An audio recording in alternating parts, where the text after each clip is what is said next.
S'il y a un poète haïtien qui mérite le titre de poète patriote, c'est bien Alcibiade Fleury-Battier. Haïti imprègne toute son œuvre. Il chante sa beauté, ses douleurs et ses malheurs, à chaque ligne, à chaque vers, à chaque strophe de sa poésie. Alcibiade Fleury-Battier, sa vie et son œuvre, c'est tout de suite dans Fabrique littéraire.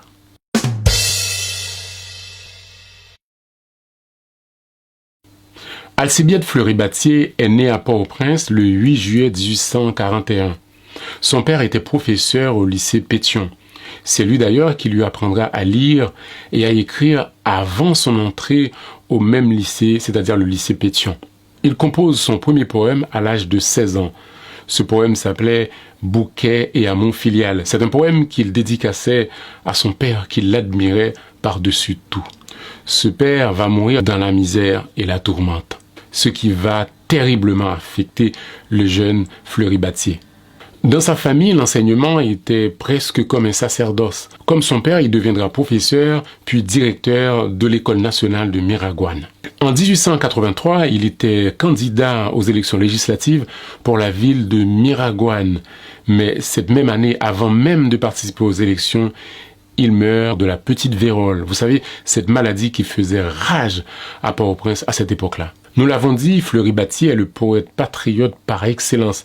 D'ailleurs, le thème même de son œuvre est l'amour de la patrie. En 1869, il sort un recueil de poèmes intitulé « Lumena et la déesse de la liberté ». Ce texte est à la fois consacré à la liberté, mais également à la patrie, c'est-à-dire Haïti. Je vous lis quelques vers. « Je viens seulement pour pleurer la patrie. Haïti, mes amours, Haïti, ma chérie. » Plus loin dans le même recueil, il écrit « Non, ne périra pas ce peuple jeune encore, que, depuis bien longtemps, je bénis et j'adore. » Il parle bien sûr du peuple haïtien.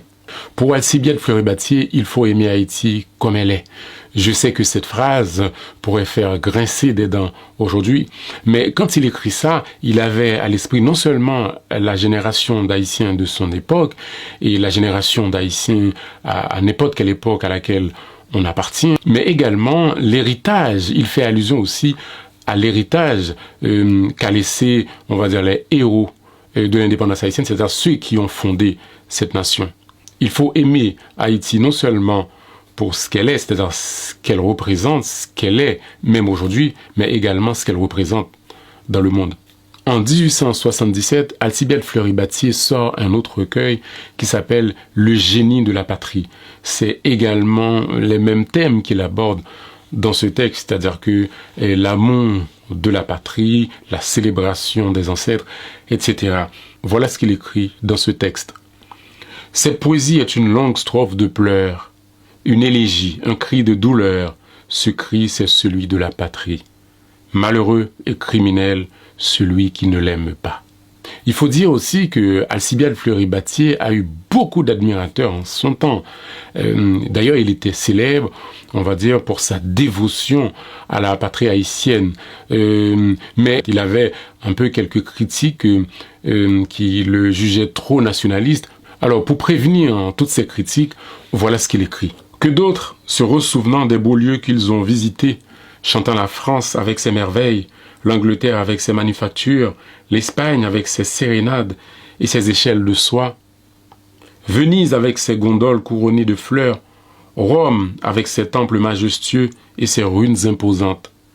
Mais moi, qui n'ai rien vu de tout cela, qui ne connais que mon ciel bleu, mes horizons sans bornes, mes bananiers au vert feuillage, mes palmiers qui confient sans cesse leurs branches recourbées au baiser de la brise, que mes mornes chevelus et mes rivières qui roulent leurs eaux limpides à l'ombre des citronniers en fleurs.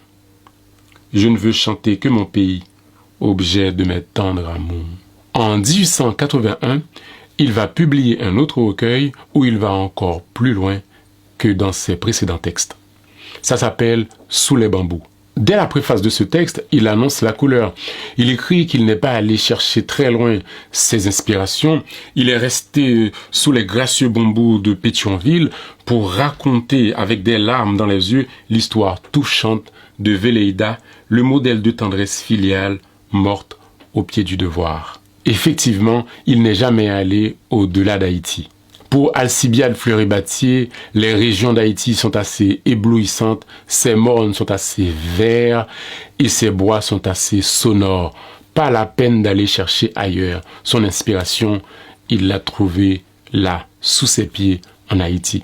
D'ailleurs, il trouve tout à fait ridicule cette manière qui consiste à imiter les écrivains, les grands écrivains et les grands poètes français. Effectivement, c'était assez courant de son époque. Voilà ce qu'il écrit à ce propos. En nourrissant l'esprit des lecteurs de leurs œuvres, écrit-il, un écrivain doit chercher avant tout à être original. C'est à cette seule condition qu'il sera lu, que ses essais seront goûtés.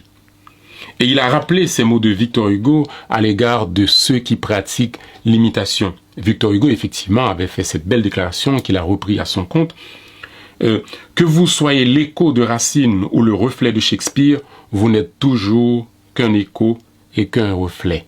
Quand vous viendrez à bout de calquer exactement un homme de génie, il vous manquera toujours son originalité, c'est-à-dire son génie. Admirons les grands maîtres, ne les imitons pas. Si nous réussissons, tant mieux. Si nous échouons, qu'importe.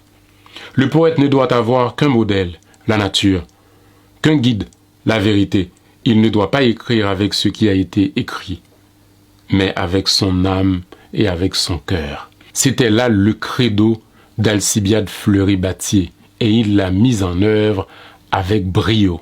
Effectivement, dans ce fameux recueil Sous les bambous, Alcibiade Fleury-Battier ne fait que chanter Haïti, ses fleurs, sa nature, ses oiseaux et également la femme marabout. Des générations d'Haïtiens ont appris par cœur son poème « Mon pays » qui commence par ces vers « Je suis de ce pays où les femmes sont belles ». Alcibiade Fleury-Battier, c'est un poète qui a beaucoup de talent, mais il n'avait pas encore atteint la maturité et le génie d'Oswald Durand qui va exploiter ces thèmes, on va dire les thèmes de Fleury-Battier, 15 ans plus tard, dans son fameux recueil Rire et pleurs. Effectivement, à ce moment-là, la poésie haïtienne avait atteint une certaine maturité avec Oswald Durand qui avait exploité et même surexploité les thèmes qu'avait prôné Alcibiade Fleury-Battier, c'est-à-dire les couleurs locales, c'est-à-dire le fait de chercher son inspiration dans le local, en Haïti même, et non pas dans les nuages ou bien au bord de la Seine, comme faisaient, on va dire, leurs contemporains, qui essayaient d'imiter effectivement les grands poètes français.